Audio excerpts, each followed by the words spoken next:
তুমিও হেঁটে দেখো। পুজোর শুভেচ্ছা জানাই সবাইকে। সবাই কেমন আছো? আজকের কল্যাণী ITI মোড়ে এসছি লুমিনিয়াস ক্লাব এবং ব্যবসায়ী সমিতির পুজোতে। এই পুজোটা দেখার খুব ইচ্ছে ছিল অনেক দিন ধরেই। আজকে অষ্টমীর দিন, তাই বেরিয়ে পড়লাম। বিকেলের দিকে একটু বৃষ্টি হচ্ছিল, তাই ভাবলাম যাওয়া যাবে কি না। কিন্তু এখন বাজছে মোটামুটি 12:20। চলে এসছি আমরা, বন্ধুর সঙ্গে এসছি। 120 দিন আগে মোটামুটি এই পুজোর প্রস্তুতি শুরু হয়ে যায়। মাঠের মধ্যে বড় মাঠ, এবং প্যান্ডেলটা মোটামুটি এবার দেখলাম যে 100-150 ফুট মতো হাইট, 140 ফুট হাইট এবং 150 ফুটের চওড়াটা। এই পুজোটা এবার 33তম বর্ষে পড়লো।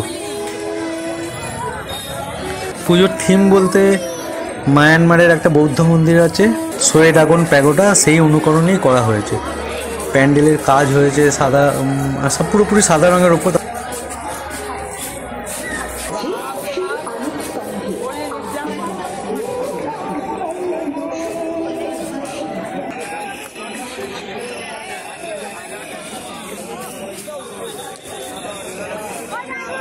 শুনেছি ঠাকুরের গায়ে তো প্রচুর সোনার গয়না দিয়ে মাকে অলঙ্কৃত করা আছে।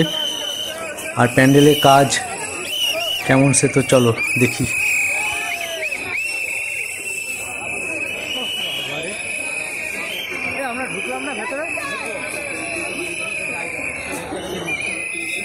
অনেক রাত, কিন্তু দেখে বোঝা যাচ্ছে না এত মানুষের ভিড়। চারদিকে শুধু মাথা আর মাথায়। খানিকক্ষণ আগে বৃষ্টি হয়ে গেছে বলে তাও ভিড়টা তুলনামূলকভাবে একটুখানি কম। হাজার হাজার মানুষ চারদিকে ভিড় করে লাইন দিয়ে সব যাচ্ছে প্যান্ডেলের দিকে। দেখো প্যান্ডেলটা আলো দূর থেকে অপূর্ব লাগছে। ওর উপর লেজার লাইটের শো চলছে। শো মানে লেজার লাইটের ওর উপর, প্যান্ডেলের উপর আলোটা পড়েছে। একটা অদ্ভুত সুন্দর একটা মায়াবী পরিবেশ তৈরি হয়েছে। চলো ধীরে ধীরে প্যান্ডেলের দিকে এগোনো যাক। আর প্রচুর মানুষের ভিড়, ঠিক করে ছবি তুলতে পারবো কিনা জানি না।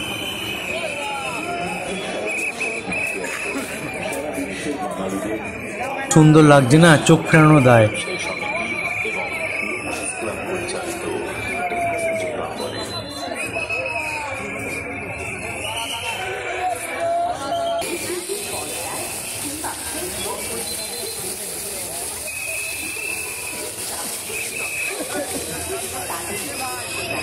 দূর থেকে ভীষণ ভালো লাগছিল, কাছে আসার পর তো দেখছি আরও সুন্দর। এবার মন্দিরে প্রবেশ করব। দেখো কত মানুষ, এত রাতেও লোকে রাত জেগে ঠাকুর দেখতে বেরিয়েছে। এবং এই বিশেষ করে এই ঠাকুরটা বুদ্ধ পূর্ণিমার তিথি অনুযায়ী এদের প্যান্ডেলের কাজকর্ম শুরু হয়ে যায় খুঁটি পুজোর মাধ্যমে। ভেতরে পাটকাঠির কাজ, প্লাইয়ের কাজ, ফাইবারের কাজ সব রকমই রয়েছে। সবার হাতে ক্যামেরা, সবাই ছবি তুলছে।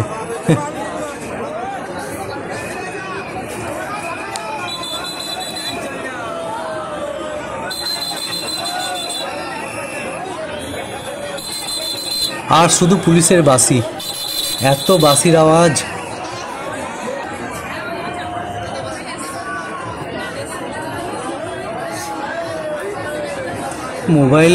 সবাই মোবাইলে ছবি তুলছে। এবার তার মধ্যে থেকে ছবি তোলাটাও খুব পরিশ্রম।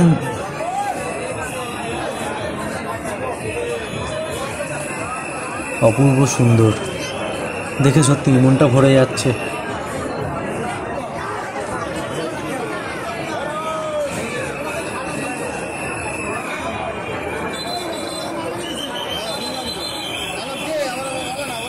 ভেতরে এই মুহূর্তে বোধহয় কয়েকশো লোক আছে। এত ভিড়, কিছু করার নেই। এগুলো নাম করা পুজোতে কন্টিনিউ। এবং ভেতরে কাউকে দাঁড়াতে দিচ্ছে না, ঢোকা মাত্রই সাইডে এক্সিট দিয়ে বের করে দিচ্ছে। দেখা যাক, ঠাকুরের ছবিটা তো একটু নেব। সোনার গয়না পরে আছে, দূর থেকে ক্যামেরায় বোঝা যাচ্ছে না এত দূর থেকে, কিন্তু একটু কাছে কি যেতে পারবো।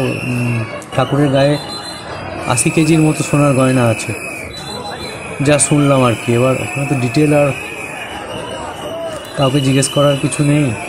ভেতরে খালি পুলিশ লাইনকে বাইরের দিকে বার করে দিচ্ছে।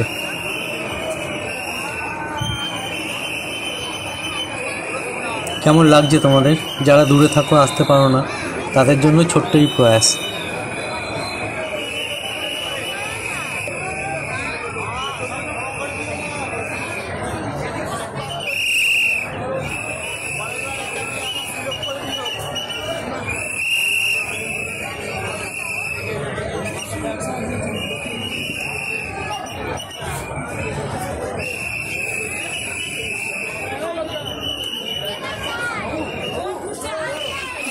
কি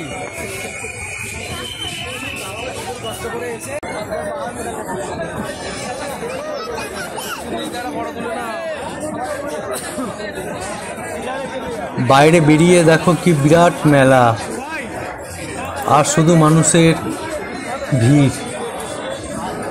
বড় মাঠ, এখানে তো একটা মেলা বসেছে, আবার ওইদিকে মাঠেতেও একটা ওদের একটা পুজো আছে।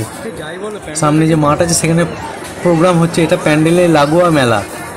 আবার সামনে যেখান থেকে প্রথম ওই আমরা হাঁটা শুরু করেছিলাম সেখানেও ওই মোড়টা আর কি, যেটা ওইখানেও আবার একটা বিরাট মেলা বসেছে, সেখানে ফাংশান হচ্ছে এবং সেখানেও এদেরই আর একটা মন্দিরে আর কি মানে পুজো হয়েছে, ওখানেও একটা প্রতিমা রাখা আছে দেখলাম।